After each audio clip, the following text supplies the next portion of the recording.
Forget New Year, New You. This season is about slowing down, locking the doors, and cozying up at home with the one you really want to do nothing with. Your dog. After the holiday chaos, those quiet nights with a blanket, a podcast, and your pup feel like the reset you actually need. Ollie helps make those moments easier with fresh protein-packed meals made from real human-grade ingredients, so your dog can enjoy some quality comfort food too. Choose from 5 recipes and get a personalized plan for your dog's needs. Meals arrive perfectly proportioned with a scoop and storage container, so serving is fast and mess-free. And with Ollie's in-app on-demand health screenings, supporting your dog is easy, ensuring more cuddles for many years to come. Visit ollie.com/truecrime and use code TRUECRIME for 60% off your first box. Today, we're going to jump right into this episode, which contains the conclusion of the 2024 The Commonwealth versus Karen Read trial. This is the longest case I think I have ever covered on Court Junkie. You may be wondering if this part 4 of this 4-part series is actually the conclusion of this case. And we'll get into that more at the end of this episode. Also, as a side note, of course, the week I go to record this, I end up getting sick.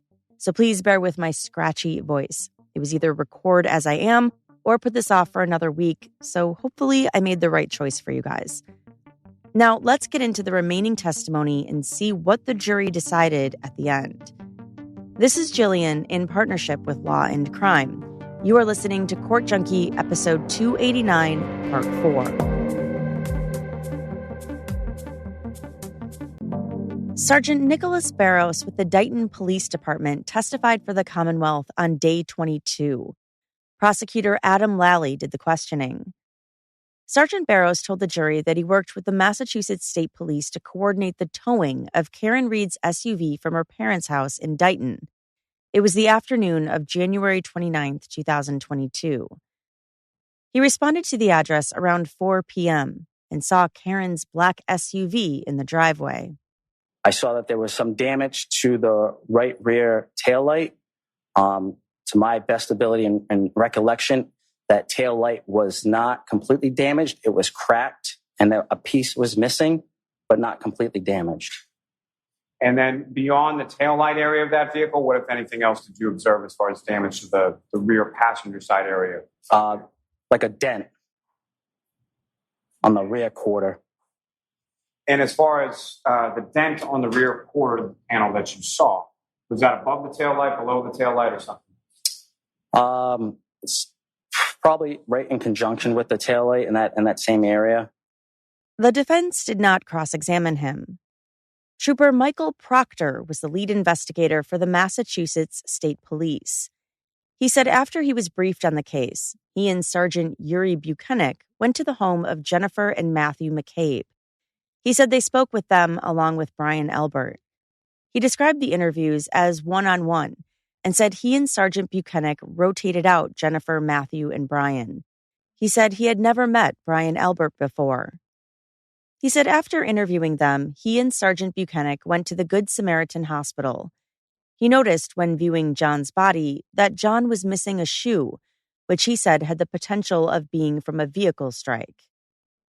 He said he informed Detective Tully about the missing shoe, and it was ultimately found by the search team when searching the scene at 34 Fairview. He described going to Karen's parents' house to interview her. He was asked about the condition of her vehicle in the driveway. Yeah, the right rear taillight had such large pieces missing from it. He said he went inside and spoke to Karen for about 30 to 45 minutes. He said they then seized her SUV and phone. On February 1st, 2022, he said he went to the Sallyport at the Canton PD to begin processing Karen's SUV, along with Maureen Hartnett from the crime lab and a trooper from Crime Scene Services. He said the only difference he noticed in the SUV's condition was that the snow and ice had melted from the taillight. He was asked if he came into physical contact with the taillight at all on that day, and he said no. He told the jury about the multiple occasions he went to 34 Fairview Road in the weeks following John's death. How many times did you go to the area of 34 Fairview Road over the course of the next days and weeks in regard to potential recovery of items? So February 3rd, I retrieved items on the 8th, the 11th, and 18th. And we was out there on the 10th with Sergeant Mechanic as well. Now, as far as any of those occasions that you just described, that you went to the area of 34 Fairview Road, on any of those occasions, were you by yourself? No. And with respect to those other occasions, what type of people, who was with you? I know you've mentioned on the 3rd, but beyond the 3rd, those other occasions that you described, who was with you? On the 18th, I believe it was Trooper DeChico, based on the handwriting on the evidence bag, kind of recognized his handwriting. And the other 2 dates, I don't recall who was out there with me. He said on February 3rd, they located a black drinking straw, John's hat, and other pieces of plastic. Now, as far as these return trips on successive dates to 34 Fairview Road, what was the reasoning behind that, or what was sort of the plan in reference to why were there so many different dates that you returned to 34 Fairview Road with other troopers? So after the 29th, it was close to 2 feet of snow that had fallen. And in the days and weeks that had followed, the temperatures ranged from 30 degrees up to 60 degrees. And there was about a half a dozen days mixed in of, heavy rain. So as the snow started to melt, more evidence started to present itself. After collecting those items on February 3rd, he said they then went to 1 Meadows Avenue, John's house. Now, with respect to that residence, why is it that you and Trooper Brent went there on February 3rd? We wanted to document Mr. O'Keefe's vehicle to show that there was no damage to it, as well as the garage doors. And why did you want to document that? During the review of Mr. O'Keefe's ring video, particularly the one above the garage that displays the driveway, on the 29th at approximately 5:07 a.m., Miss Reed's pulling her vehicle out of the garage door, backing up towards Mr. O'Keefe's vehicle, and comes extremely close, if not slightly hitting the vehicle. So we want to at least go document that there was no damage to Mr. O'Keefe's car. The Ring camera video of Karen backing her car out on the morning of January 29th to go look for John was played in court. Trooper Proctor said he didn't see any of the snow fall off of John's car after Karen's SUV appeared to come into contact with it. Now, with reference to the back area of Mr. O'Keefe's vehicle, specifically in the area of the ground, as far as that area on the ground, what, if anything, did you observe in reference to any red pieces or any pieces of taillight or plastic or glass or anything in that area that you observed on this face? So this area here is, you can see the white snow. There's no red pieces of taillight, which would show up in the contrast to the white snow. He said when Karen's car drives away in the video, her taillight looks consistent with how it was in the Sally Port after being towed. A photo of John's vehicle was displayed. Trooper Proctor pointed out that there was no damage to the bumper. Prosecutor Lally then went back to questioning him about the items he collected when he returned to 34 Fairview. And with respect to each of those respective days of February 8th, 11th, and 18th, what, if anything, did you observe or recover, you and the other troopers that were present on those days? Yeah, it was further evidence that was originally buried under the snow. Because of the warm temperature and the rain and the snow melting kind of revealed itself, more pieces of plastic, clear and red. He said all items were recovered on the left side in front of the house, between the flagpole and the fire hydrant. He opened evidence bags labeled by day of what was collected, each bag containing multiple pieces of plastic. Trooper Proctor testified that 2 search warrants were obtained for the Ring camera footage from John's home. He told the court that some of the footage was missing. The Ring camera above Mr. O'Keefe's garage, pretty sensitive, so it does not have Miss Reed arriving back at Mr. O'Keefe's house around 12:34 a.m. is approximately was when she should have arrived. The only video, there's a gap from approximately 11:45 p.m. on the 28th to about 5:07 a.m. on the 29th when Miss Reed's backing out and never has her pulling into the garage. And there's also a second video of Miss Roberts, Miss McCabe, and Miss Reed looking at the broken taillight in the morning. What, if any, follow-up or inquiry did you make of Ring in regard to those missing videos? I inquired several different times as far as if the video is deleted, is there some type of a record? That was his inquiry. The next question, I'll allow that. Upon your further inquiry of Ring, were you ever able to obtain any video from those specific sections where you anticipated video would be? No. Prosecutor Lally gave him a copy of a text message thread labeled Proctor and Friends. He agreed that over the course of the investigation, iCloud data was obtained from his personal cell phone. He identified the participants in the text thread as close friends he had known from as far back as junior high. Trooper Proctor read the text messages out loud in court. They start on January 29, 2022, after 10 p.m. Trooper Proctor testified that he was at home at the time. One of his friends asks him what the name of the BPD cop was. Trooper Proctor responds, and they go back and forth a bit about who John was. And there's a message there sent at 10:56 p.m., is that correct? Yes. Who's that from?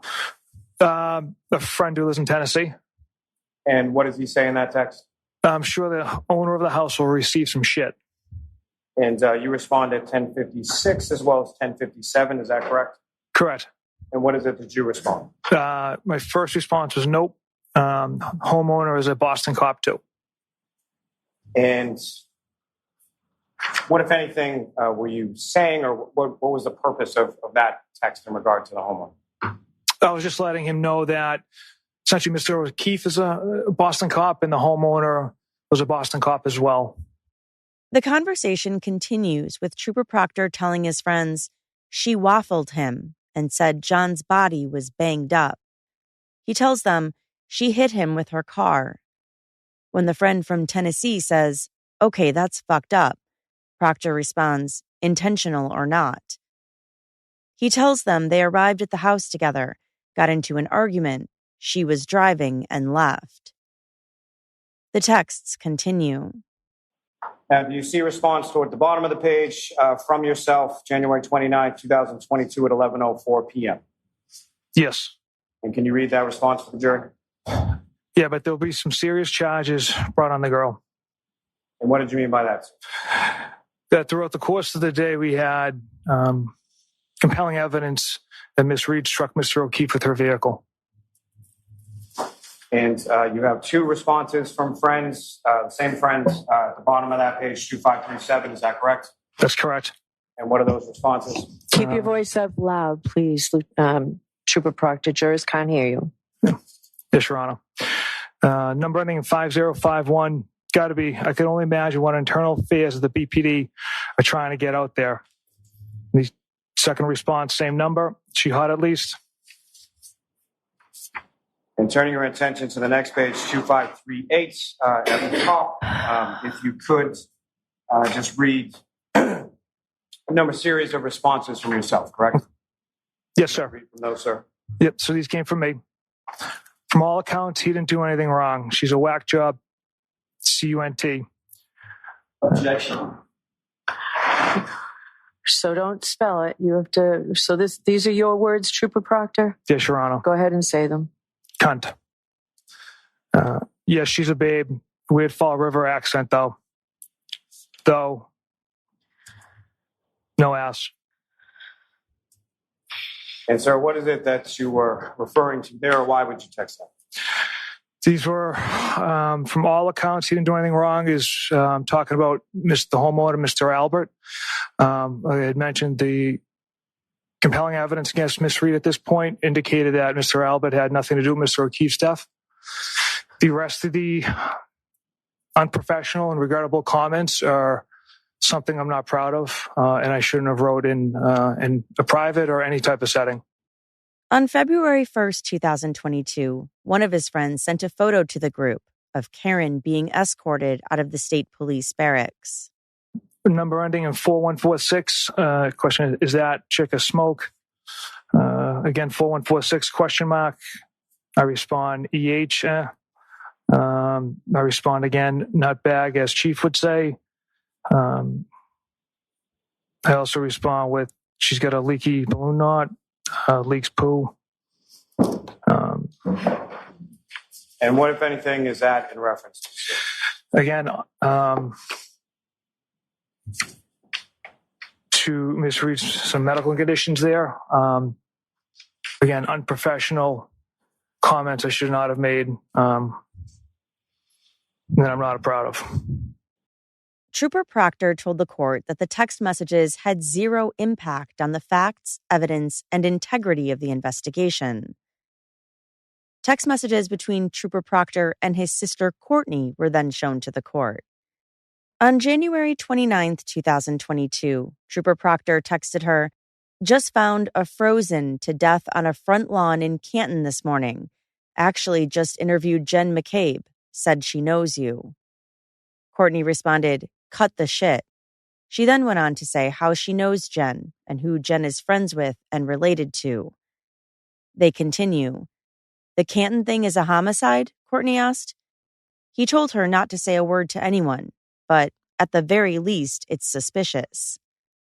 A little later, he wrote, "Julie and Chris were at the bar with the victim and his girlfriend. Gotta interview them." On February 1st, 2022, he texted Courtney again, "What's up?" She responded, "Nothing. I just saw Julie, and she said when this is all over, she wants to get you a thank you gift." And I respond, "Get Elizabeth one."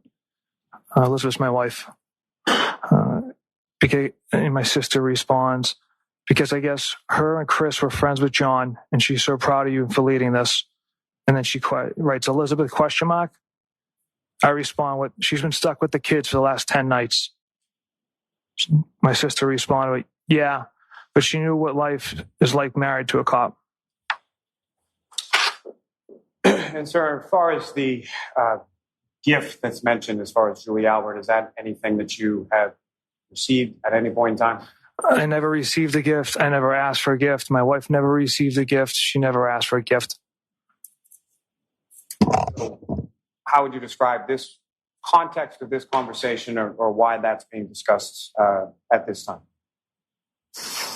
Again, I don't know the thought process of my sister and Julie as far as bringing that idea of a gift into play.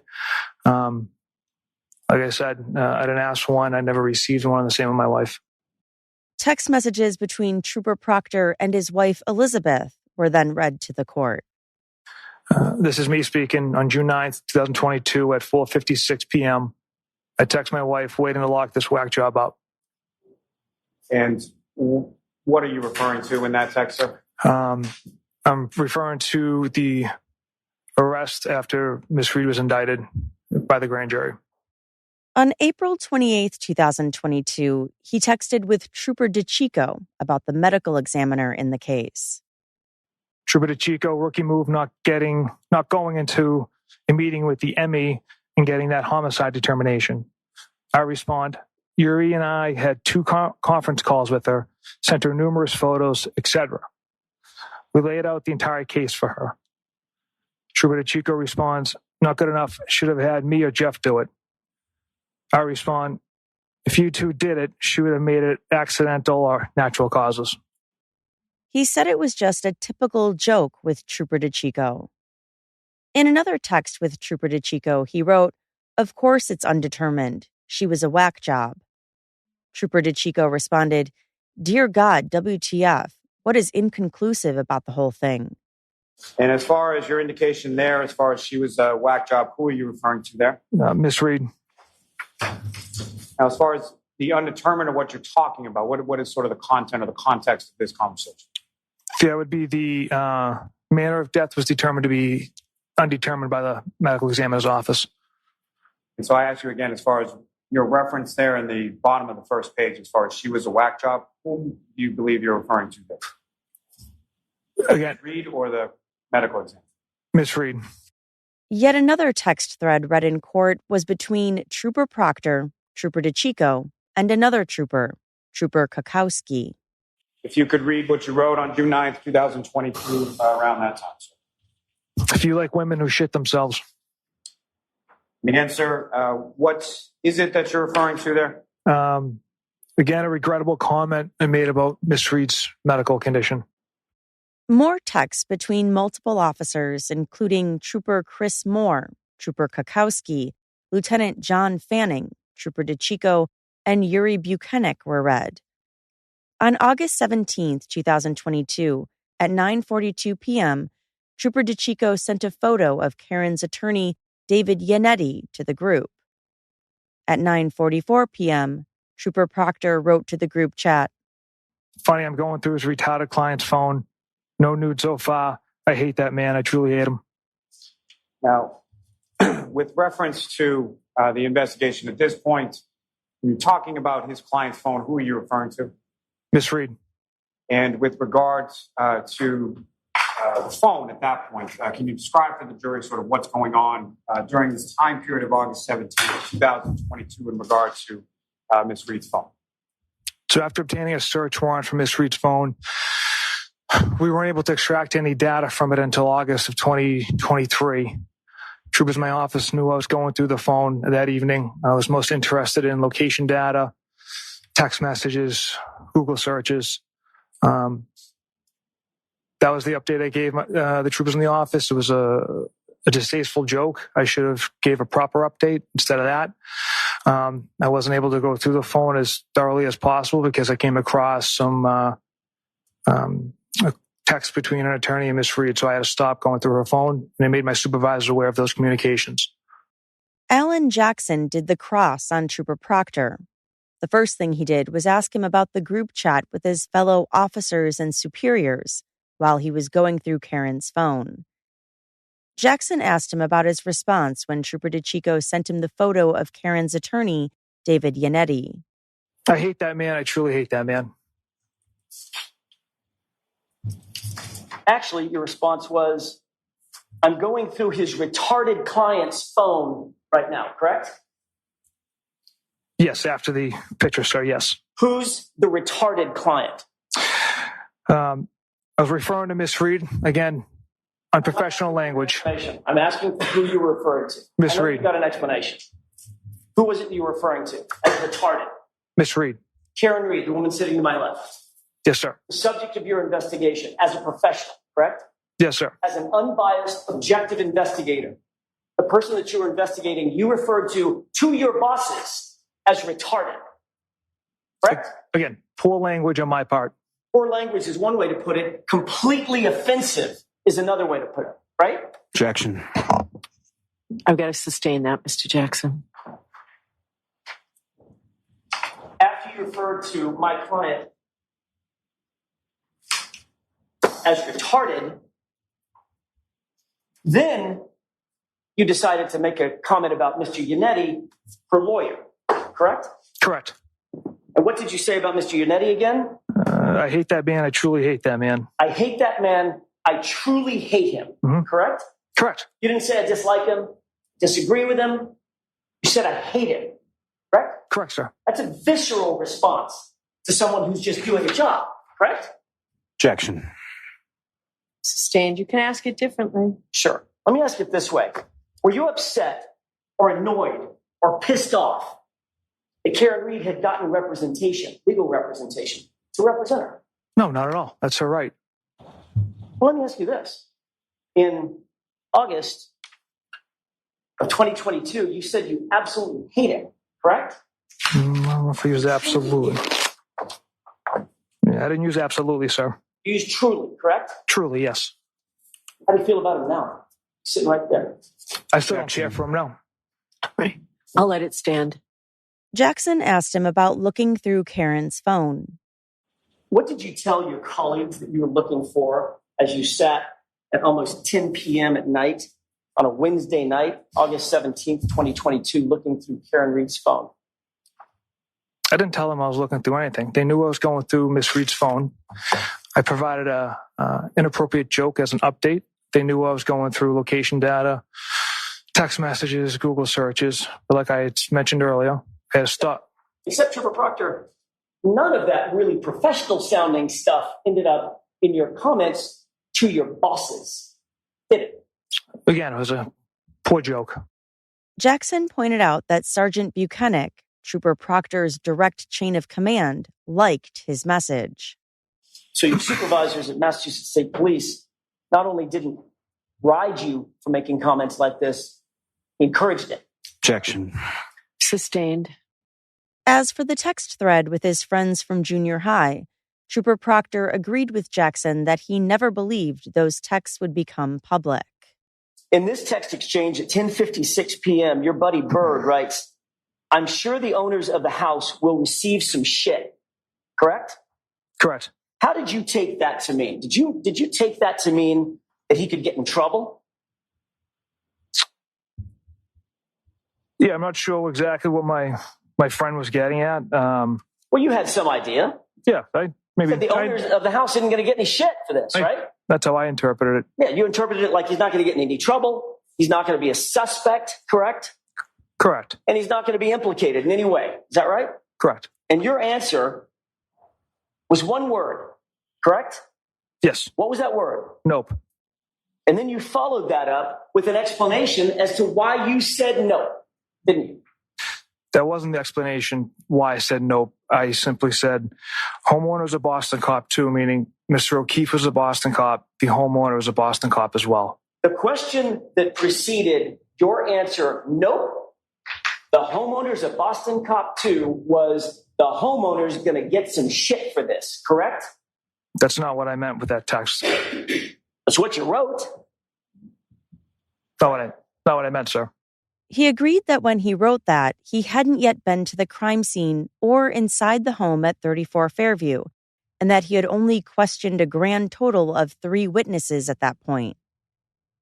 Jackson asked if both he and Sergeant Buchanan believed John had gotten into a physical altercation based on information they received from the paramedics. In the group chat texts, Proctor had said, "That's what I initially thought after talking to the paramedics." Proctor testified that initially they weren't sure what they had and were trying to figure out how those injuries had occurred. You were aware, initially, that John O'Keefe had suffered a 2-inch laceration to the back of his head, correct? Yes. That resulted in a skull fracture, correct? Correct. He had a laceration over his right eye, small laceration just under the eyebrow, correct? Yes. Had a laceration on his nose. Is that right? Correct. He had patterned scratches on his right arm, abrasions, scratches, correct? Yes. And he had no injuries below the neck. Not that I observed, sir. Not a single broken bone, correct? Not that I was aware of. Not a single fracture, correct? Not that I was aware of. Not a single bruise below the neck, right? Not that I observed. Looks a lot like a physical altercation, doesn't it? Objection. Sustained. Jackson showed him a text message he received on February 24th, 2022, less than a month after John's death, from Julie Elbert, which was friendly in nature. That was less than a month after Mr. O'Keefe's death, isn't that right? Correct. And less than a month after you had been assigned to the investigation in which Julie Albert was a witness, correct? Correct. And her husband, Chris Albert, was a witness, correct? Correct. And her son, you knew, Colin, was involved as well, correct? Yes. Another text from 10 days prior to John's death showed Trooper Proctor asking his sister if Julie Elbert would be interested in watching his child.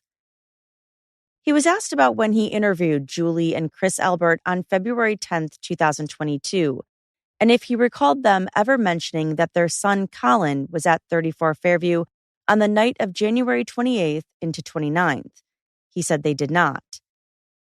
Shortly after he left the interview, Julie called him on his personal cell phone, and then he called her back. He agreed that he never memorialized that call in his report. Later that night, his sister texted him and said Julie had been so nervous for their interview. He responded, "Ha ha ha ha, why?" And "It was fine, just a quick convo." He was asked why it was that Colin Albert's name didn't appear in a single police report until July 2023. He responded that Colin had left the home before anyone from the waterfall had ever gotten there. Jackson pointed out that he never corroborated that. Trooper Proctor was then asked about deleted calls and text messages on Jennifer McCabe's phone, and he said he wasn't aware of that. Do you believe it might be important to find out whether or not that phone appeared to have been manipulated or altered in some way before it was turned over? Wouldn't that be something that you would normally do? That'd be important. But you didn't do it with Jim McCabe's phone. I didn't personally handle that, no. Did you ever seize Nicole Albert's phone? No. Did you ever seize Brian Albert's phone? No. Colin Albert's? No. Chris Albert's? No. Julie Albert's? No.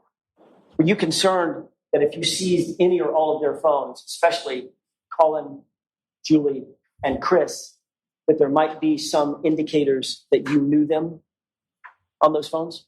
No, that thought never crossed my mind. Earlier, Proctor had said that he knew of, but didn't have relationships with Julie, Chris, or their son, Colin Albert. Jackson pointed to a fourth Albert Proctor was familiar with, Kevin Albert. Proctor agreed. Jackson then brought out text messages between Proctor and Kevin Albert from July 2022, in which they went out drinking together. Kevin Albert ended up leaving his badge in Trooper Proctor's cruiser and couldn't find his gun the following morning. Despite the texts, Trooper Proctor said he didn't recall either of them being intoxicated. He agreed he was responsible for seizing Karen's car and that he originally said he seized it later than he actually did. You signed numerous affidavits under oath claiming that you did not seize Miss Reed's vehicle until 5:30 p.m. on January 29, 2022, right? Correct. At the time that you seized Miss Reed's vehicle, you were unaware that there was alarm.com surveillance footage of the area from which the car was seized, correct? Correct. The fact of the matter is, that was false. The car was not seized at 5:30, was it? 4:16 p.m. Right. An hour and change, an hour and 18 minutes, hour and 20 minutes earlier. Is that right? Yes. He said it was just a typo and that in the subsequent reports, he had just copied and pasted that time. It was a typo. So you got the 4 wrong, you got the 1 wrong, and you got the 6 wrong. And those turned into 5 and 3 and 0, right? They were typos, sir. Jackson asked him about surveillance video from the Sallyport garage that wasn't initially turned over. You testified that you had obtained and reviewed the Sallyport garage video so long ago that you literally couldn't even remember what was on it, right? Correct. You did know, however, that if you had video at the Sallyport, it would clearly show that Miss Reed's vehicle arrived at 5:30, 5:31. Right? You knew that, correct? Yes, from the driveway camera. But you withheld that video out of 360 odd videos that you turned over. You withheld that one and never mentioned it until February of 2024, correct? Objection. Is that true? I'm not aware of that, withholding that. On April 24th, 2024, he turned over another video from the interior of the Sallyport. And that, remarkably enough, was a grainy video, right? Yes. And that video is missing the precise time that that vehicle was delivered to the Sallyport, correct? Objection. Was it? I'll allow it. I don't recall. It's missing 42 minutes at the beginning, and it jumps from 5:08 p.m. to 5:50 p.m., correct? Objection. Sustained. Have you reviewed the video? Yes. Did you see that the timestamp jumps from 5:08 to 5:50? Objection. Sustained. You've reviewed the video, the grainy video, correct? Yes. And that's from a camera perspective that would show, or that does show, the right rear area of the SUV after it's pulled in, correct? Yes.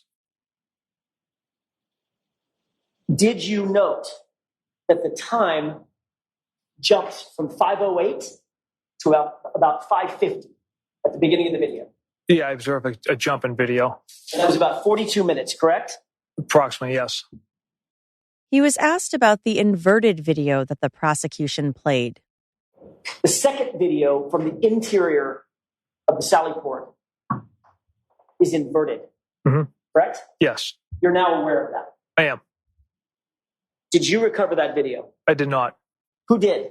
I believe Detective Lieutenant Tully received that from the Canton Police Chief. Proctor said he then reviewed the video after receiving it. As for the ring videos from John's house, he said he retrieved those. You took possession of Mr. O'Keefe's cell phone physically, correct? Yes, And you had access to Mr. O'Keefe's ring account in that cell phone. Is that right? correct. You indicated that you reviewed several of the videos on his ring app on his cell phone. Is that right? Yes, So you obviously had not only possession of his cell phone, you had possession of his login account information to get into the app on his cell phone. Is that right? I don't believe we had the password. We had his email account associated with the ring. Which means app. some So way you- or another, you could get access to the ring videos Correct. and watch those ring videos on his app on the phone, Yes, which means you had full access to the app. You could keep videos, you could save for later, you could delete videos, you could do anything you wanted to within that app, correct? yes, those are the capabilities within that app. Trooper Proctor, did you delete any of the ring videos ever from John O'Keefe's phone? Absolutely not. Did you delete a video of Miss Reed arriving to One Meadows at approximately 12:41 a.m. on January 29th, 2022?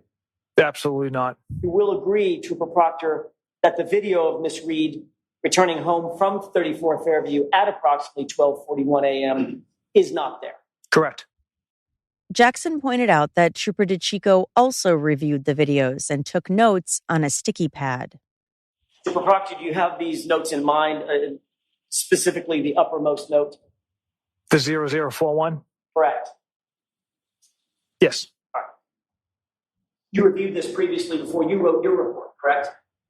yes, All right. And you note that at 0041, which is a time relative to what DeChico was looking at on the ring video, he indicated tail lights from driveway, parentheses, I think she arrived home, in parentheses, correct? correct. 0041 is what? What's that in reference to? Just after midnight, the approximate time where Miss Reed will be returning from Fairview Road. It's military time for 12:41 a.m., correct? Yes, You wrote a report on November, I'm sorry, I earlier said November, it's actually June 1, 2022, memorializing the times that were of note to you in that ring footage, correct? yes, He agreed there is no mention in his report of Karen arriving back at John's house at 12:41 a.m. And that's notwithstanding the fact that in Trooper DeChico's report, in his handwritten notes, he makes note of an event at 12:41 a.m. indicating, I think she arrived home, correct? correct.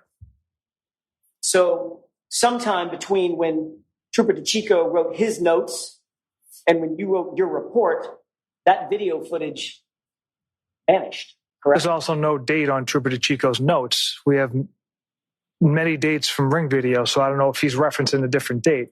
Well, you're aware that the video footage from 12:41 a.m.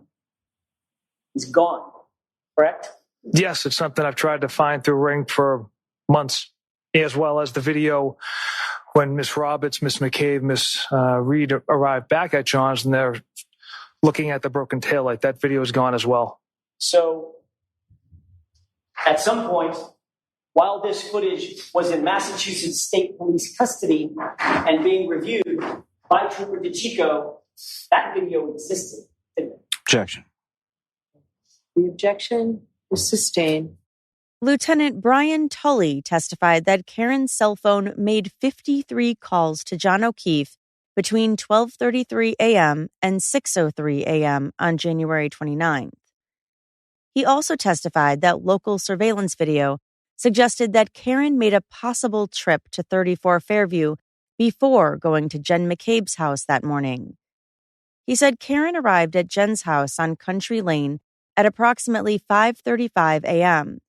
Her vehicle was seen at 5:18 a.m. driving from a certain area, and he said that she would have arrived at Jen's house quicker if she had gone straight there, suggesting she went somewhere else beforehand. And from your knowledge of the area as far as travel is concerned, would from 5:18 to about 5:35 or so, would that allow for sufficient time to go from where it's viewable on the Temple Beth Abraham video for the vehicle to then travel to 34 Fairview Road and then travel to 12 Country Lane? Yes.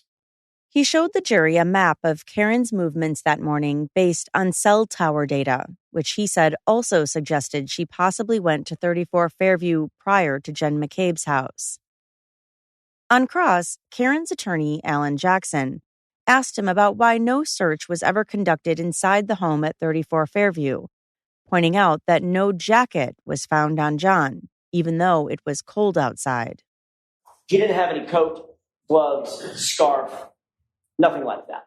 Correct. He had no winter gear on whatsoever, correct? Correct. Under ordinary circumstances, and you may be the exception, but under ordinary circumstances, if someone was out in 18-degree weather, you might expect they would have some winter garb on, correct? Objection. Sustained. You certainly would expect that if someone took their coat, their glove, their hat, their winter gear off, you might leave it inside the house, right? Rather than outside the house. Objection. I'll let you answer that, Detective Lieutenant. It's probably predicated on where you take it off, right, and your relationship to the location. Right. Reasonable assumption might be the winter gear might be inside the house. Objection. Is that a reasonable assumption, Detective Lieutenant? No, Your Honor. It's not reasonable that he would have his jacket inside the house? You wouldn't just assume that? Well, using the term the house. You talking about any house? 34 Fairview? Correct. No, it's not reasonable. All right. You didn't think it was reasonable at the time? Still don't.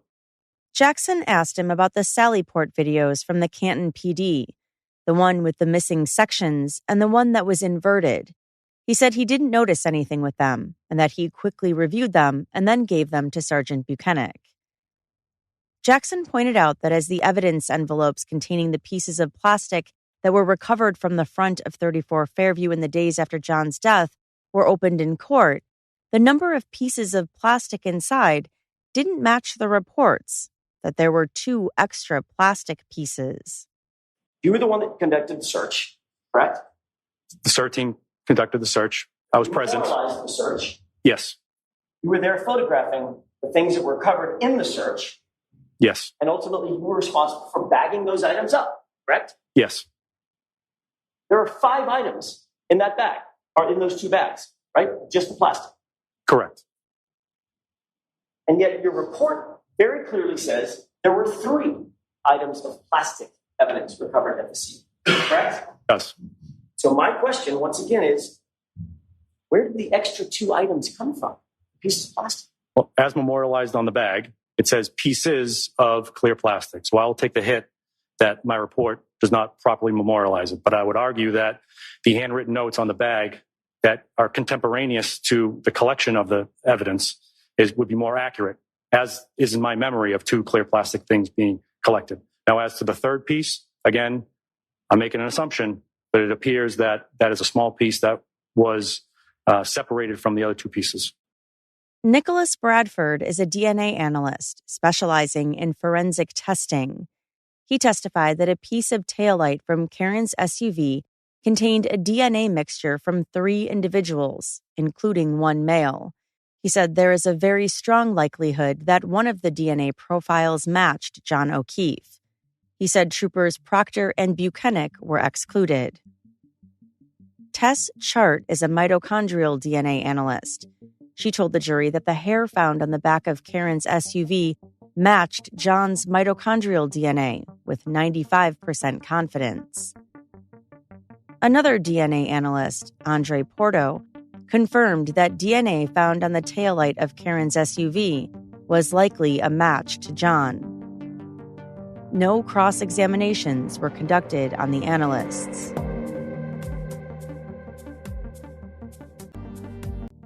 Jessica Hyde is a digital forensics expert who testified about the How Long to Die in the Cold search on Jen McCabe's phone.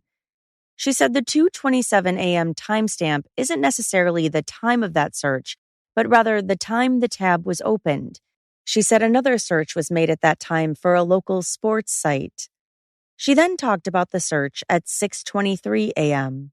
This search here, this is really interesting. So at 6:22:49 a.m., we have an entry in CacheDB that is specifically, if we dig into this URL, this is an Apple suggested term. So when you use a browser and you start to type a search you've never typed before, the browser tries to help you and say, are you searching for this?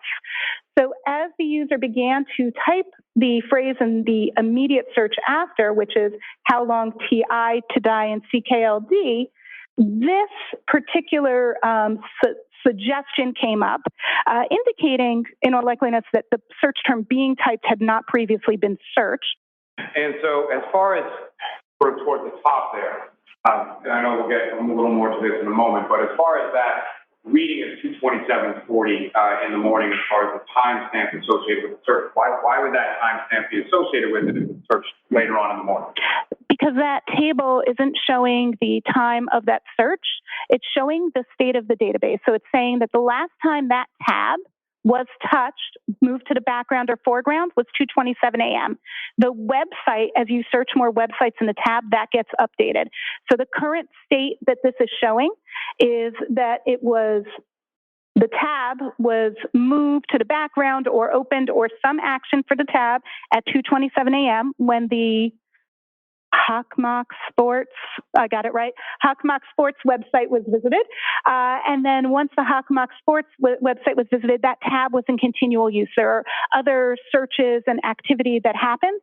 We don't see that happens eventually. This search gets made at 6:23 a.m., this search at 6:24 a.m. That winds up being the last search in the tab. And because it's the last search in the tab, that's what the final update is and the final status. On cross, she reiterated that the timestamp of 2:27 a.m. doesn't tell her anything about when the search was actually made. Your analysis of the phone does not rule out that the user of that phone performed that Google search at or before 2:27 a.m.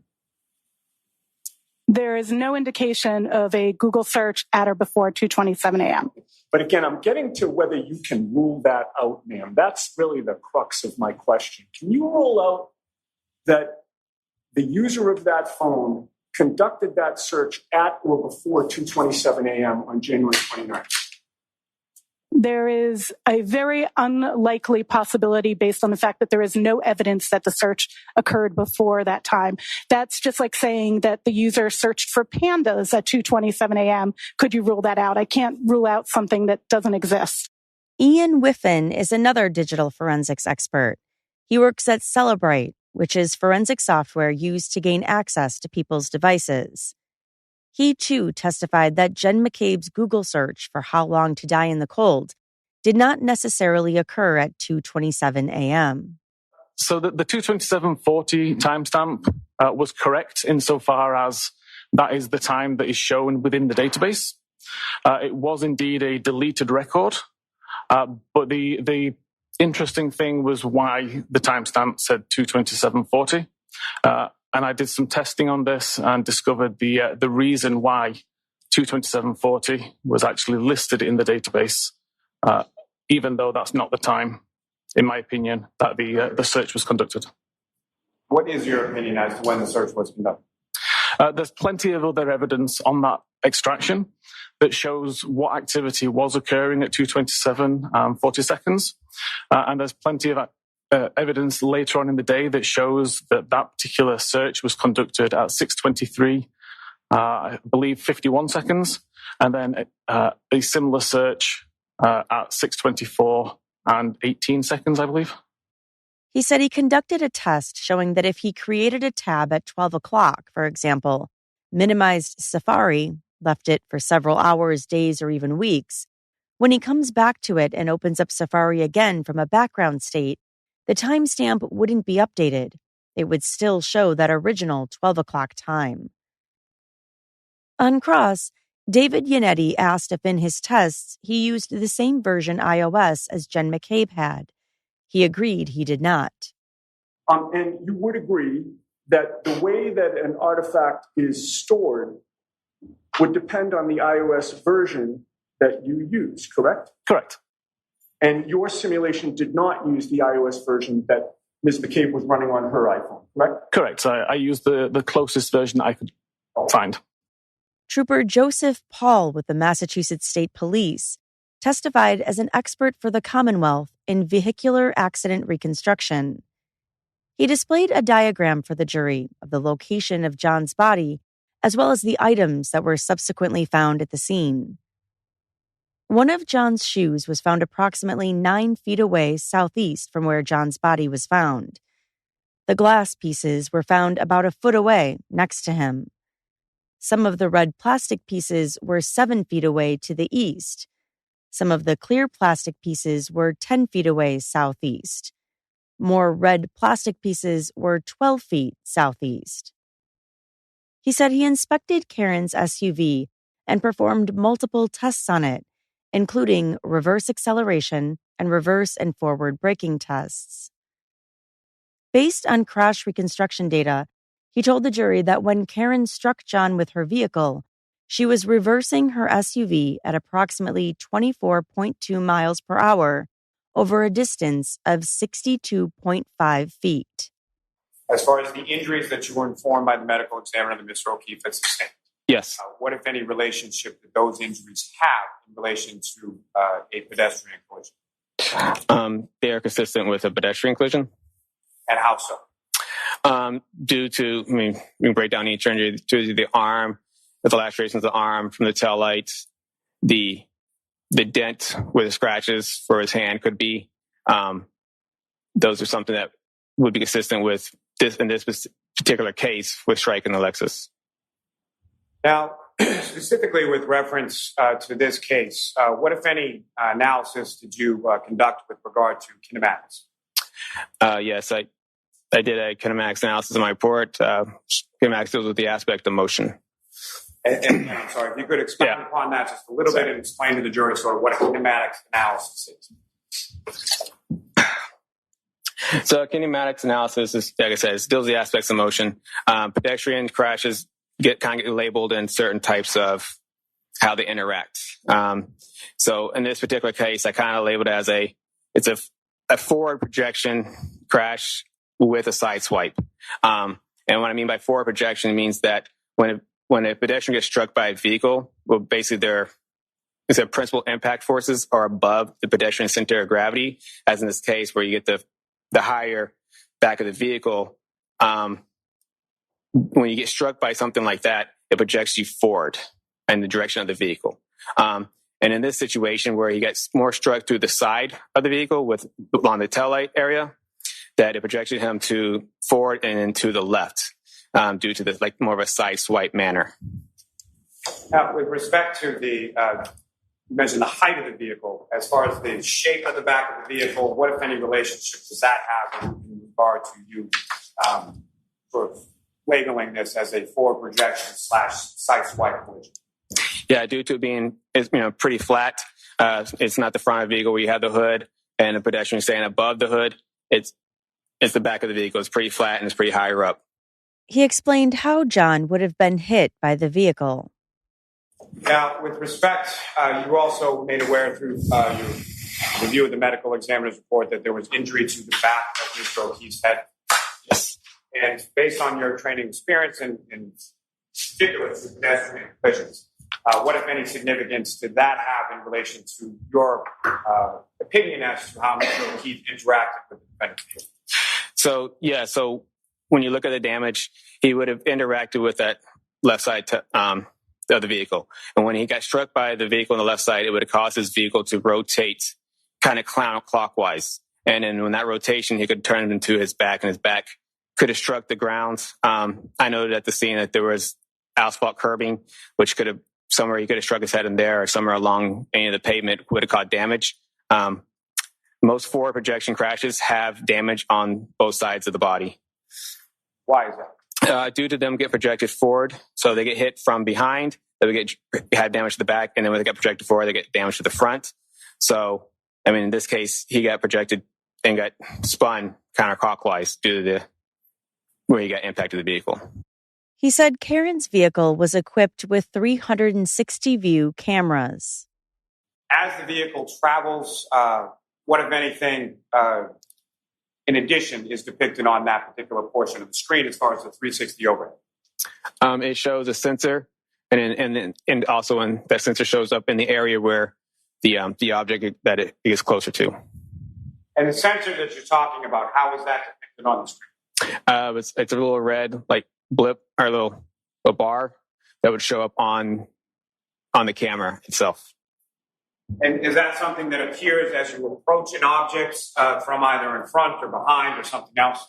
Correct. As you approach the object, the bar will, blink and will go get faster as you get closer to the object. Now, with respect to the system overall, in addition to the visual cues depicted up on the screen, what, if any, auditory cues are also part of this system? It will beep at you, and it will, as you get closer to the object, it will beep faster as you get closer to it. And as far as getting closer to an object, the beeping that you're talking about, it increases in speed or rapidity, is that correct? Correct. And how does it, what, if anything, does it do as far as the volume of the beeping that you... I guess it would increase as it would get faster. So it gets faster and it gets louder as you get closer to an object, correct? Yep. He said there were 2 triggering events recorded by the SUV's vehicle control system.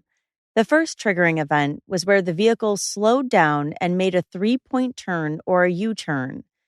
The second triggering event was where the vehicle moved forward slightly, then shifted into reverse and accelerated to 24.2 miles per hour.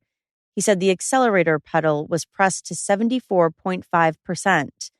The speed then dropped to 23.6 miles per hour within half a second, accompanied by a slight jostle of the steering wheel. He said this was consistent with the vehicle hitting a person. On cross, Alan Jackson asked him about his credentials. So do you have any, do you hold any degrees in the scientific discipline of mathematics? I do not. Do you hold any degrees in the scientific discipline of physics? I do not. Hold any degrees in the scientific discipline of biomechanics? No. How about in engineering? No. How about in kinematics? No. The highest degree that you do hold, sir? I have an associate's degree. In what? Administration of justice. You mentioned kinematics on Friday. Do you hold any certificates in the specific area of kinematics? Yes, it's covered in the basic crash investigation classes. Okay, so you took a class, in other words, correct? Multiple classes. Introduced the idea of what kinematics is, right? Correct. Jackson questioned the measurements he used to determine John's final resting place in his diagram. You indicated just now, in answer to Mr. Lally,'s last couple of questions, that in your expert opinion, when the SUV struck pedestrian John O'Keefe, he was, quote, projected forward and to the left, to the front yard to his final place of rest. Yes. So your expert testimony is that John O'Keefe was hit with the SUV and flew 30 feet. Projected mean like I don't say he flew all the way there. He was projected in that way. He got pushed forward in that direction. Which he was rendered incapacitated, landed there, had to sort of fly there, right? Didn't walk there.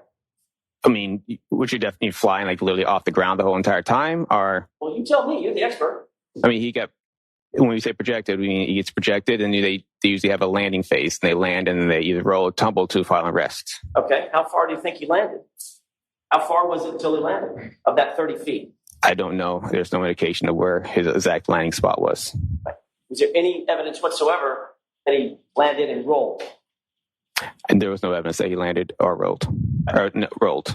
According to you, the evidence that you have in front of you is that you get hit, fly 30 feet, land where he ended up in his final arrest, right? Objection. Sustained. Ask it differently.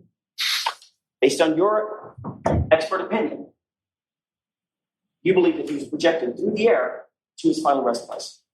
That's not what I'm saying. But you said there's no evidence that he rolled. And there's no evidence that he flew through the air either. Exactly. Right? Exactly. Objection. Sustained. Jackson asked him about the scratches on Karen's SUV and if there's any way to scientifically date a scratch. Trooper Paul said no. And it's possible that any or all of those scratches on the Lexus could have predated January 29th, correct? No. That's not possible. The ones that are on from the taillight and the other parts of it? Scratches anywhere on the car. Depends on what you got to pick the other scratches. You got to show me other scratches on the car. I'm saying it's possible, since you can't date the scratch, it's possible that any or all of those scratches could predate January 29th. Simple question, right? It's possible.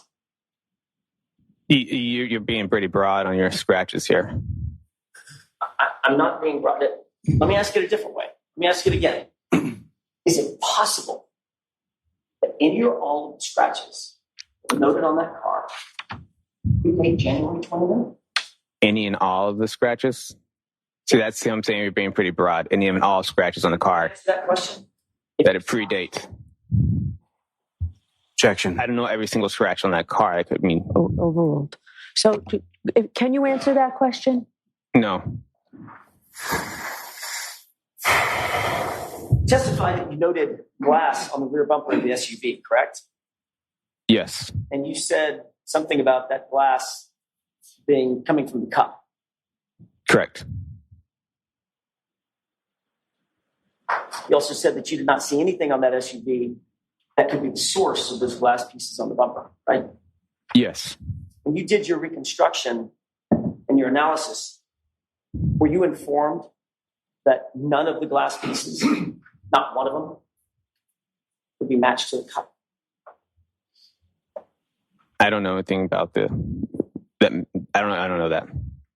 So if you knew that the glass pieces on the bumper do not match the cup, that change your opinion Objection.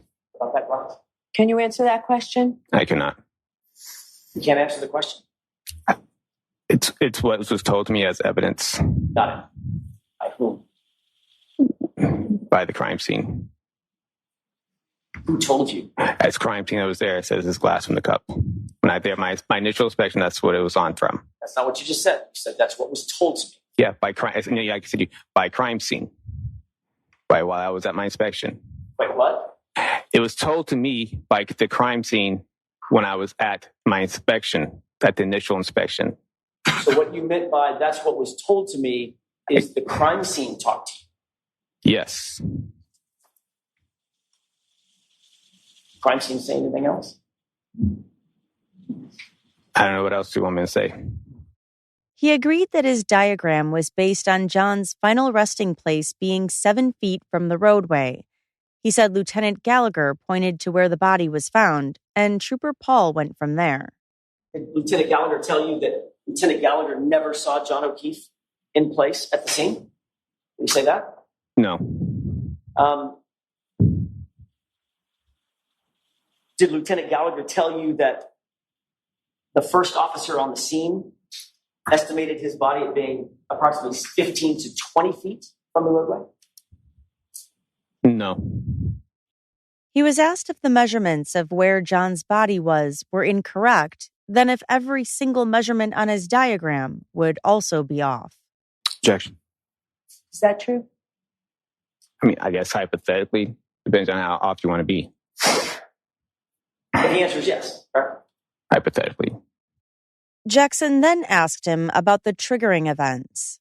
And you said that it's, quote, it's likely that the two events, meaning the triggering events, occurred at the same time the Lexus was at 34 Fairview at the time of the collision, correct? Yes. The first triggering event was what? Was it a 3-point turn or a U-turn? I thought I heard you say both. I guess it would be more, 3-point turns. Essentially, I guess it's a 3-point turn. Okay. Yes. Well, did you say U-turn on Friday? I just swear I heard that. It could have been a U-turn. I mean, it's still turning around. So you had to make a U-turn when that's a 3-point turn or not, but it's still. Okay, but not to be picky, but it's sort of my job. Okay. A U-turn, traveling in one direction, turning, right? Turning the wheel, never changing gear, since it's reverse or anything, just turning, right? A 3-point turn requires moving forward, stopping, changing gears, moving backward, stopping, changing gears, using the steering input, and then moving off, correct? Correct. Well, those are two very different maneuvers, right? You'd agree. It's, in a sense, I was trying to say she made a U-turn. Like you can say they made a U-turn. It's a 3-point turn. They're still making a U-turn. And I didn't mean it as like she literally had to make a direct U-turn. She was turning around. And obviously the diagram or the trigger shows a 3-point turn. Jackson asked him about John's injuries. The truth is, Paul, having investigated auto pedestrian accidents in the past, John O'Keefe's injuries do not look anything like an automobile pedestrian accident, do they? Yes, they do. Isn't it true, Trooper Paul?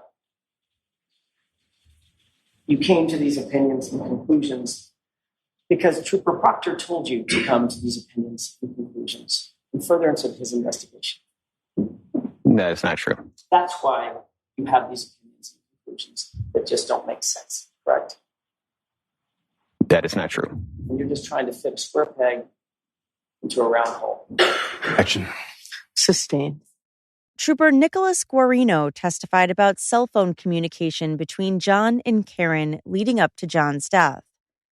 On January 28, 2022, they texted back and forth, with John saying things like, "Things haven't been great between us for a while," while not answering her repeated calls to him. Karen texted him saying that he was setting her up to fail, and she also questioned whether he wanted to leave her for someone else. There were also multiple voicemails that played during Trooper Guarino's testimony that Karen had left for John after last seeing him after 12:30 a.m. on January 29th. The first voicemail was left at 12:37 a.m. The second message was from 12:42, and you could only hear footsteps and doors closing in the background. In another voicemail from 12:59 a.m., Karen told him she was there with his fucking kids and that nobody knows where the fuck he is. "You fucking pervert," she screamed. This next one was from 1:11 a.m. "Yeah, it's 1 in the morning. I'm with your fucking niece and nephew. You fucking pervert. You're a fucking pervert." And the sixth message, sir, what time was that received by Mr. O'Keefe's phone? 1:18 a.m. Come in if you could. "John, I'm going home. I cannot babysit your niece. I need to go home. You are fucking using me right now. You're fucking another girl. She's sleeping next to me. You're a fucking loser. Fuck yourself." Trooper Guarino cross-referenced the health data from John's phone with his GPS data. He told the court John arrived at Fairview Road at 12:24 a.m. Just before that, at 12:22 a.m., the health data shows that the phone is ascending/descending stairs. He said the phone was not yet at Fairview Road, and he said the health data showing stair climbs could have been from a hilly street. Because the signal connection wasn't good, for a few seconds at 12:25, the estimate of the phone's location did expand to include the house, but he said those moments only lasted a few seconds. He said his analysis showed the phone was stationary in the yard for the rest of the night. On cross, David Yannetti asked him about where Karen was when she left John those voicemails. He said she connected to John's Wi-Fi at 12:36 a.m., so she was at his house by that time. Yannetti pointed out that Jennifer McCabe had said she saw her outside in her SUV at 12:45. Deputy Guarino agreed that wasn't possible. Dr. Irini Scordibello, the medical examiner in this case, told the jury that John's death resulted from a combination of blunt force injuries to the head and hypothermia. She said the manner of death could not be determined.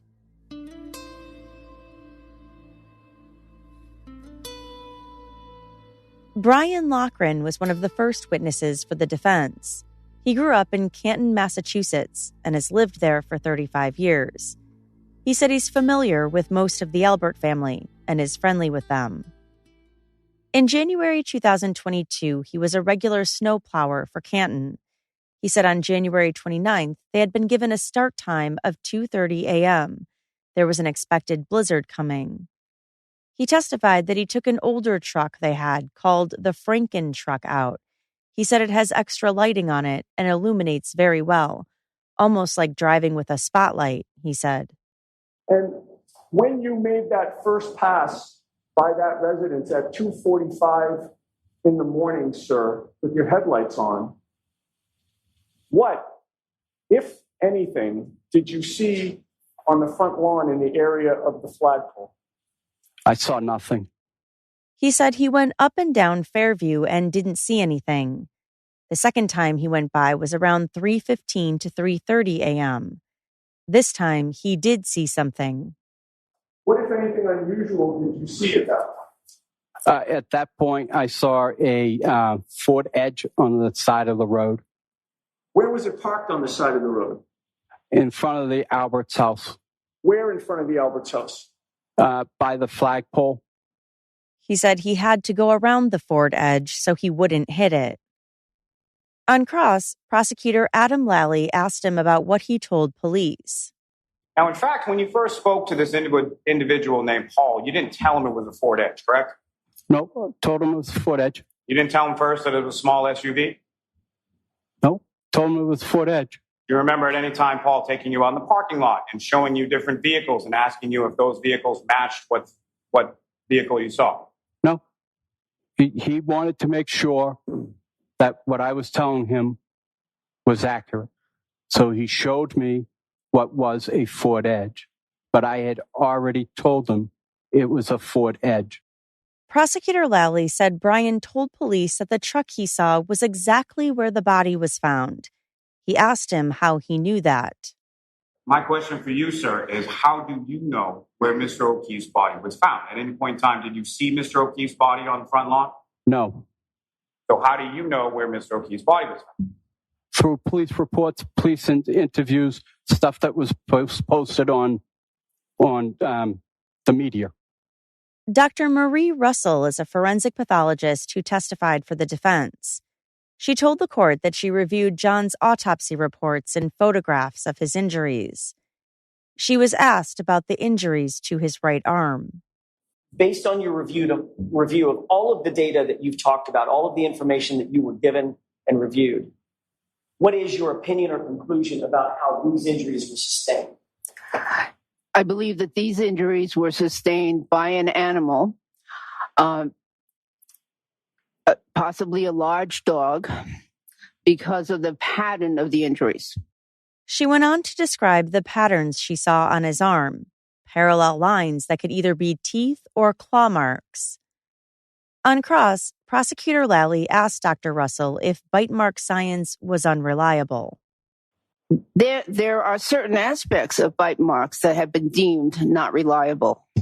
And that I believe has to do with saying that this particular person or animal inflicted this particular bite. But that's very specific, and that's what I'm aware of, that recommendation.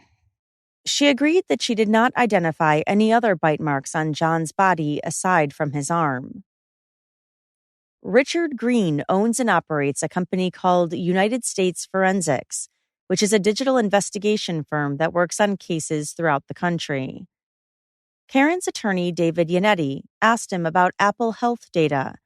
Green said the degree of accuracy varies. Studies have shown that steps, for example, happens to have an accuracy of about 98%. Yannetti handed him a copy of the Apple Health data from John O'Keefe's phone, starting at 12:21 a.m. on January 29th.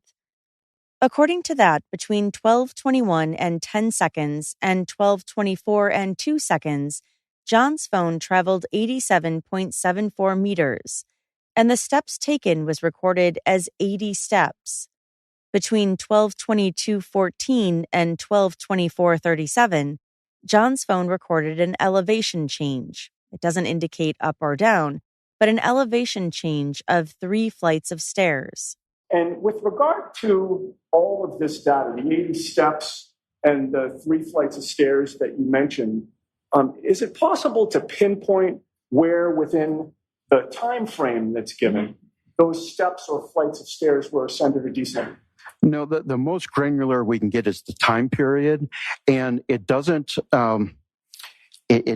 signify as any more likely at the beginning of the time period than at the end of the time period than at some time in the middle. And if you think logically, like distance traveled, that doesn't happen at a split moment. It happens over a period of time. So time is a factor in that equation, and this is how the Apple records that data. You got to look at the time overall.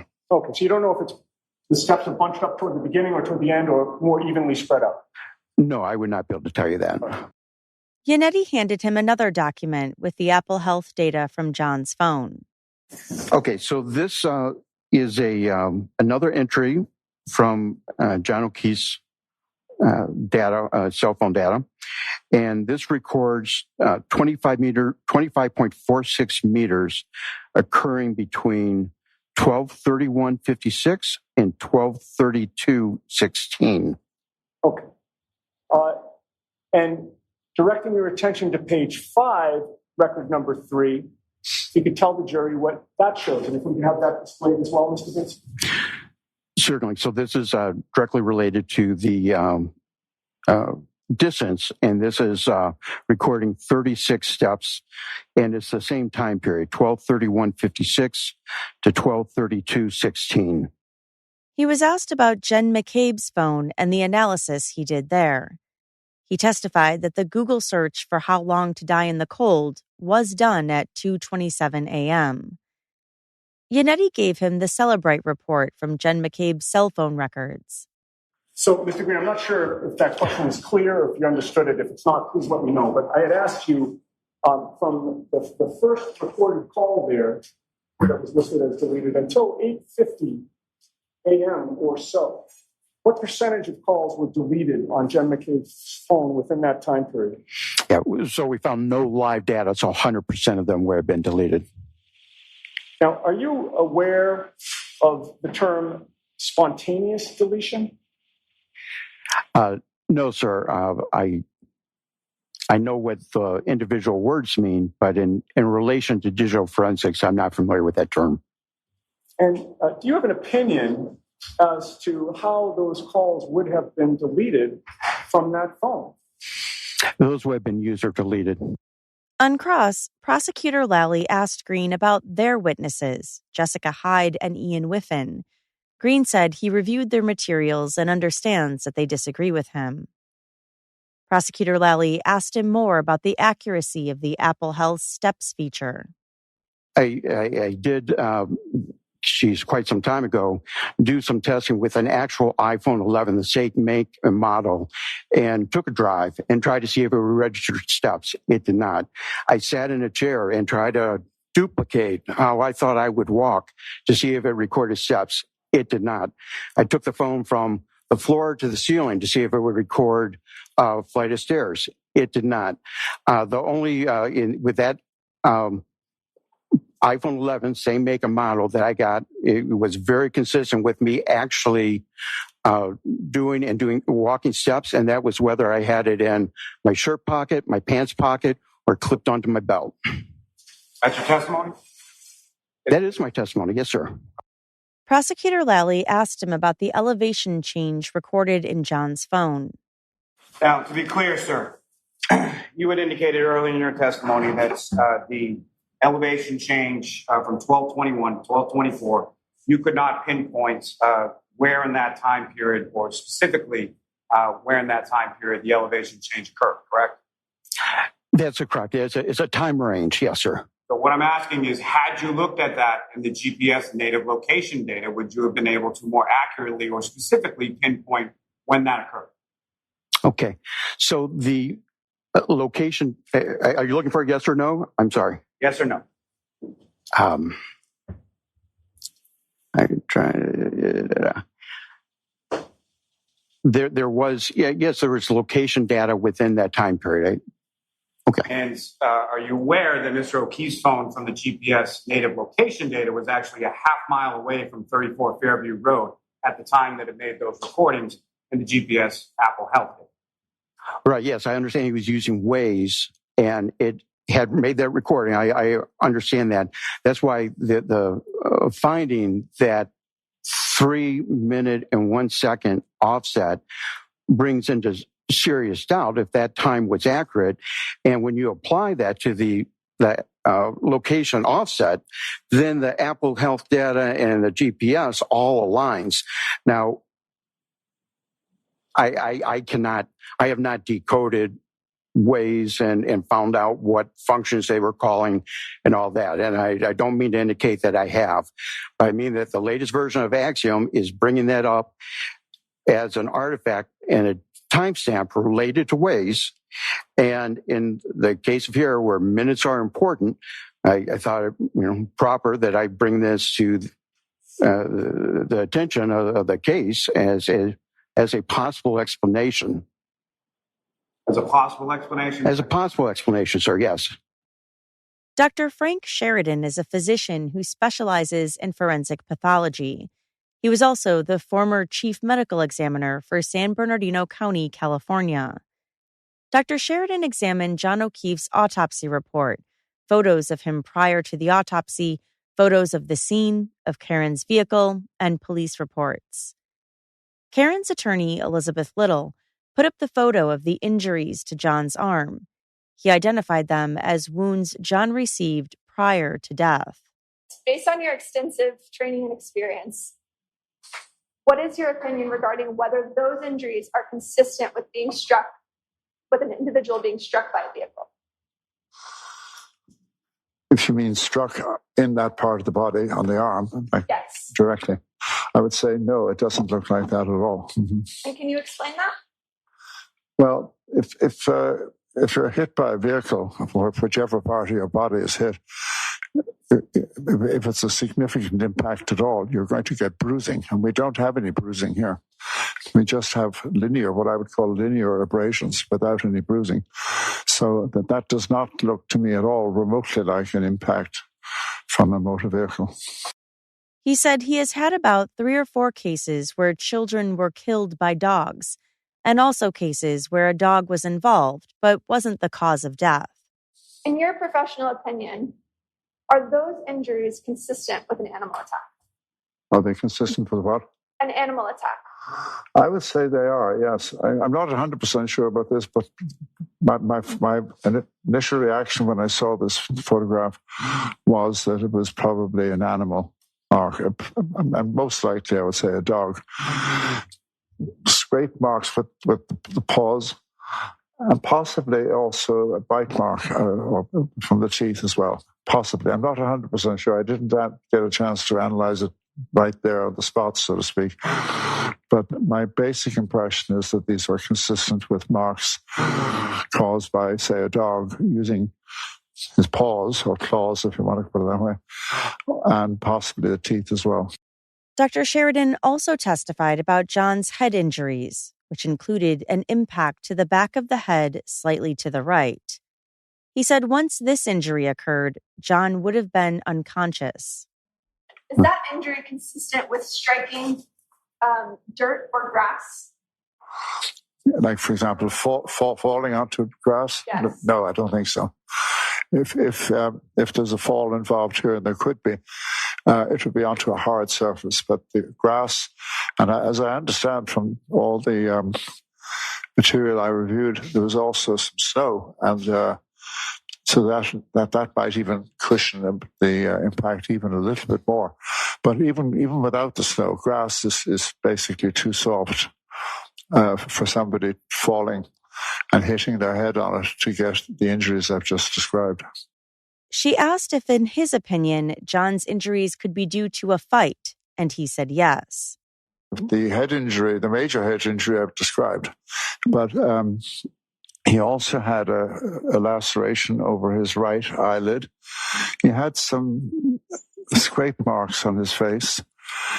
He also had some bruises on the back of his right hand, which that kind of injury on the hands can be what we call a defensive injury. In other words, an injury that occurs when you're protecting yourself and you're hit hit either with another fist or with a hard object, and you're protecting yourself. So I would say that some of these findings I've just mentioned are consistent with the possibility of a physical altercation, yes. On cross, Dr. Sheridan admitted that he did not have much experience examining people who had been sideswiped by vehicles. At any point in time were you made aware that there were microscopic pieces of the defendant's tail light as small as 1/16 of an inch by 1/16 of an inch that were found in Mr. O'Keefe's clothing? Objection. I'll allow it. That were found in Mr. O'Keefe's what? Mr. O'Keefe's shirts. I don't remember that specifically. And that those pieces were then found to be consistent with the defendant's tail light. Like I said, I don't remember that particular part. Were you ever shown any material indicating that there was DNA from the defendant's tail light housing that was consistent with Mr. O'Keefe? I asked about that myself, but I think the answer I got was no. Now, were you ever told about a piece of human hair that was found on the right rear quarter panel near the area where there was a dent on the back right of the defendant's vehicle? No, I don't remember that. But then you weren't also told that that was then sent out for mitochondrial DNA testing, and it was consistent with that of Mr. O'Keefe to a degree of 99.895%. You're talking about a hair sample now. Yeah. No, I didn't have that.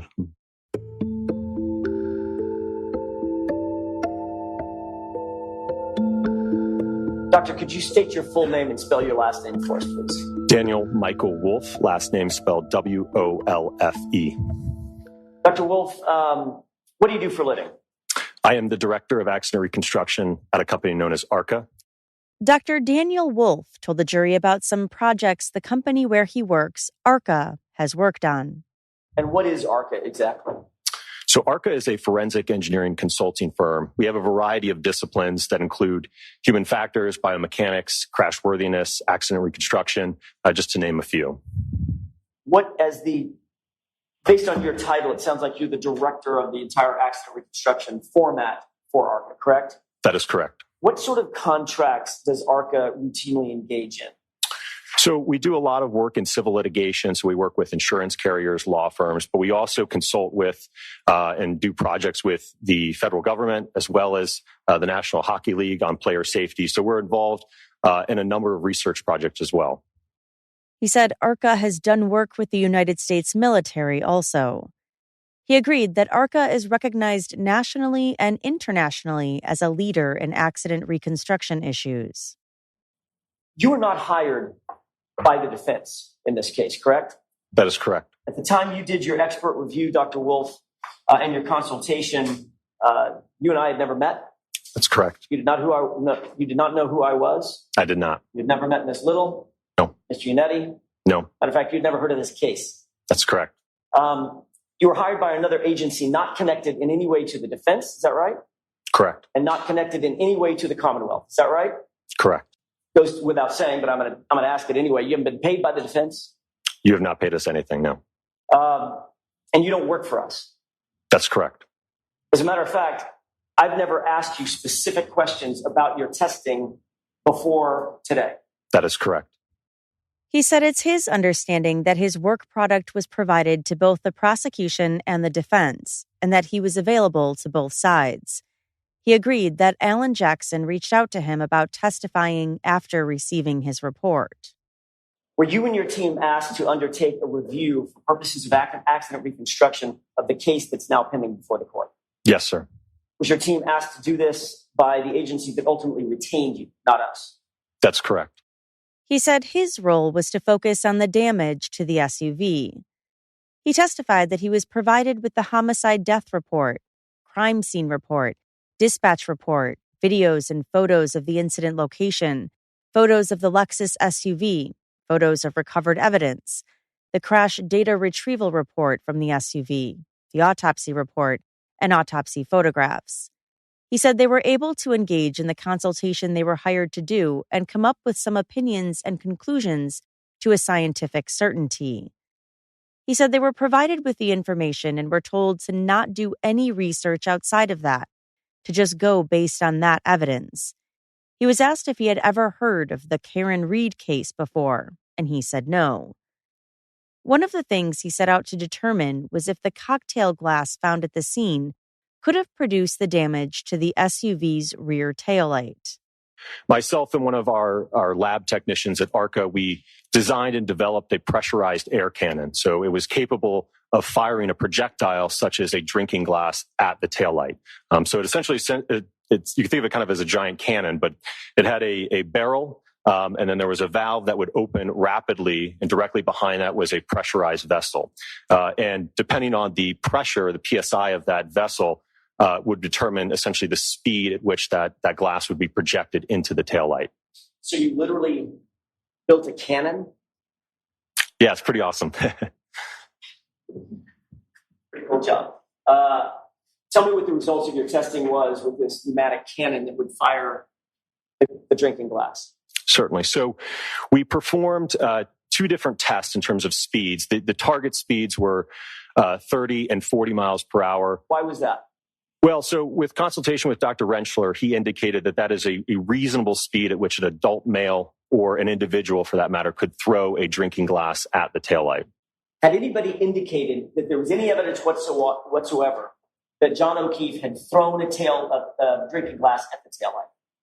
No. Was this another example of you and Dr. Rentschler and your team just exploring sort of every possibility and working a little bit in the blind? Objection. Sustained. What was the reason that you decided, or you and your team decided, that you wanted to approximate how a grown man could throw a glass at a taillight? Well, I think we wanted to have an understanding is when a projectile such as a drinking glass interacted with the taillight, would we get damage on the test taillight that was consistent with that of the subject taillight?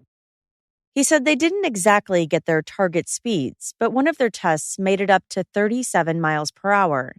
At that speed, they noticed that the damage was consistent with the damage on Karen's SUV.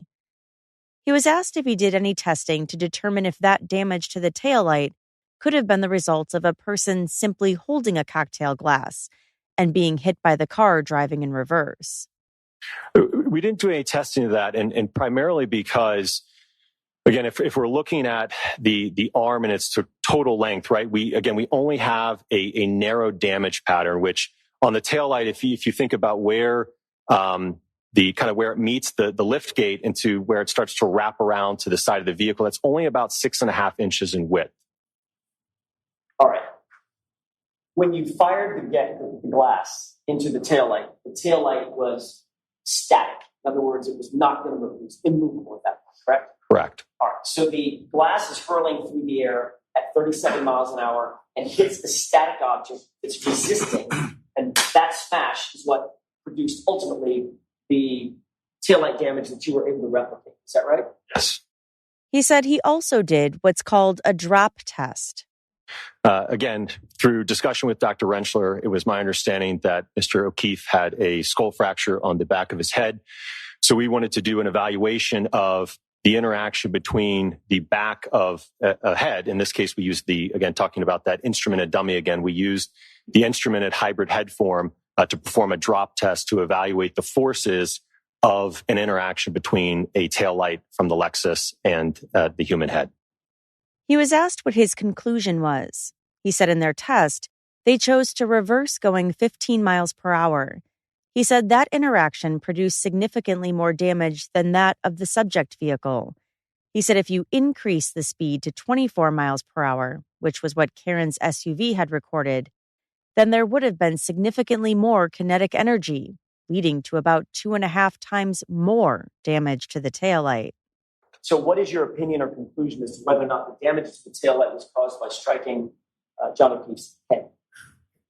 From a damage standpoint, it was inconsistent. Concerning the injuries to John's right arm, he said where John's arm would have been positioned when coming into contact with the SUV, there was no damage to the SUV, something he would have expected to see. He said in his opinion, the damage to Karen's taillight was not consistent with striking someone. On cross, Wolf agreed that they didn't incorporate inclement weather into their testing. Prosecutor Lally asked if they went to the waterfall to ask for a glass from there to test, since John O'Keefe had last been seen on surveillance leaving the bar with the glass in his hand. Wolf said no, they did not. He didn't have any idea that video existed at the time. So, Doctor, with regard to the defendant's statements, at any point where did you review materials, or were you made aware that the defendant said to multiple people on scene, "I hit him, I hit him, I hit him, I hit him"? I'm not aware of that. Dr. Andrew Rentschler is a biochemical engineer and accident reconstructionist at ARCA. He's also the vice president and director of biomechanics for the Midwest Division. He said for his part, he focused on John O'Keefe's injuries and whether they were sustained from the SUV. He was asked what injuries he would expect to see in a pedestrian/vehicle interaction at 24 miles per hour. 24 miles an hour, once you get up to that speed, you start to see fractures. You see significant ligament and tendon damage. Usually about 15 mile an hour impact is where you start to see damage to, for instance, the leg and the knee. At that speed, you're going to produce, if you impact the vehicle, you're going to produce upwards of 1,000 pounds of force on the body, depending on what part of your body impacts the vehicle. So certainly at 25 miles an hour, you start to see significant injuries occur. He said they reviewed the injuries to John's head and arm. He started with the head and said those injuries are not consistent with a vehicle strike. Was the head injury that you saw consistent with falling backward from a standing position onto a rigid surface? That's certainly one of the possible scenarios. That would create the injury mechanism. You fall backwards, strike your head on concrete. That can produce thousands of pounds of force on the head. And so that's certainly a scenario where you could produce that damage if someone was standing, they fell backwards and struck their head on the roadway or on the curb or a hard surface. So I was going to ask, you think you may have just answered my question, those kinds of force multipliers require a hard or rigid surface or not? They do, yes, sir. So grass and dirt would not produce the same sort of force? Grass and dirt, no, that would certainly not produce the same amount of force as hitting your head on concrete. And if it was grass and dirt with a little bit of snow on the top of it, what effect is that? That's going to dampen and lessen the force even more so. As for John's arm, he said if just the arm was hit, you would see the most damage to the arm and skin, most likely a fracture as well. He said you would see more than what John's arm injuries were in this case. On cross, he was asked if he knew that there was DNA consistent with John's found on Karen's taillight. I am aware after we wrote or issued the report that it became known to us that I believe DNA was tested and some DNA was found, I believe a small amount. I don't believe any blood evidence was located or found on any pieces, but there was indication of DNA on the taillight housing. There was also DNA matching Mr. O'Keefe that was found on the exterior of a piece of drinking glass that was found right near his body. I believe so, yes. And there was also pieces approximately 1/16 of an inch by 1/16 of an inch of clear and red plastic that was subsequently found to be consistent with the defendant's taillight that was found embedded within Mr. O'Keefe's shirt. Within the shirt, I believe, yes, sir. Not his actual body. And so this is all things that you found out after you issued your report in February of 2024, correct? That's correct, yes, sir. He was asked if the head injuries could be due to hitting frozen ground. He said he would have had to perform an analysis on the ground to see how hard it was. So it is something that's capable of being done by you, is that correct? Performing that type of an analysis? You could go through and do it, sure, yeah. And you didn't do it, correct? No, I did not do it, no. Because, there's no need in this case. We don't know what happened in this case. There's no indication of, certainly, it's not consistent with getting hit by the car and ending up where he did, even if the ground is somehow hard enough to cause that type of an injury. Again, there's no movement and no force to get his body over there. And then the damage with the car is inconsistent with him being struck by it. So whether the ground could cause it or not, the roadway could cause it, the curb could cause it, a back could cause it. There's numerous different possibilities, and we don't really have enough evidence in this case to determine what one specific event actually caused that injury. As many of you know by now, this trial ended with a hung jury. The jury was not able to decide whether Karen Read was guilty. And so, this last month, her retrial has started, but with many differences. For one, a different lead prosecutor. Instead of prosecutor Adam Lally, we have Hank Brennan, an actual veteran criminal defense attorney who has taken on the job as special prosecutor. Also, a couple noteworthy additions to Karen's new defense team, Robert Alessi and Victoria George, who, get this, was actually an alternate juror in the 2024 trial. She is now an attorney for the defense. Alan Jackson, David Yannetti, and Elizabeth Little are all still on the team as well. And there's been at least one very interesting change with the lead investigator in the case, Trooper Michael Proctor, who was officially fired from his position just before the retrial started. As I said in episode 1, there is so much going on behind the scenes of this case. Like, for example, those ARCA witnesses. The jury didn't know it at the time, but they were actually initially hired by the federal government to reportedly investigate the investigation. That's officially all we know as of this recording. But as you can imagine, there's a lot more information online about this and about this case in general. I'll be following this retrial and will potentially do an episode on what the jury hears that is different than what they heard in the initial trial. So let me know if that is of interest to you court junkies. But until then, our next scheduled release will be a brand new case. Thanks for listening. Until next time.